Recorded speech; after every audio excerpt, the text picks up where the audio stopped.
अस्सलाम वालेकुम। DNN news के साथ मैं हूं नादरा आमिर। अब रुख करते हैं खबरों की तरफ। खबर शामिल करती है खुशाब से। डिस्ट्रिक्ट पुलिस ऑफिसर खुशाब शास्त्र नदीम की हदायत पर सर्कल अफसरान की जेर निगरानी थाना नौशहरा के इलाके में सर्च ऑपरेशन, पुलिस की भारी नफरी समेत दीगर एजेंसी सर्च ऑपरेशन में शामिल।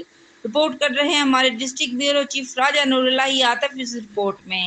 जी, डिस्ट्रिक्ट पुलिस ऑफिसर खुशाब शास्त्र नदीम के हिदायत पर थाना नौशहरा के इलाका छोटी जयवाली, चांबल, कुरड्डी, प्यारी माइन और कलियाल माइन एरिया में तीनों सर्कल अफसरान की जेर निगरानी तमाम थानों की नफरी ने दीगर एजेंसीज के हमरा सर्च ऑपरेशन किया।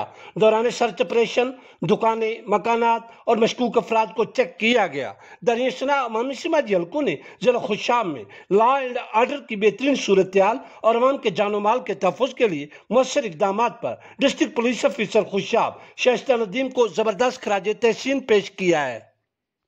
अब तक के लिए इतना ही। मज़ीद जानने के लिए हमारे साथ रहिएगा।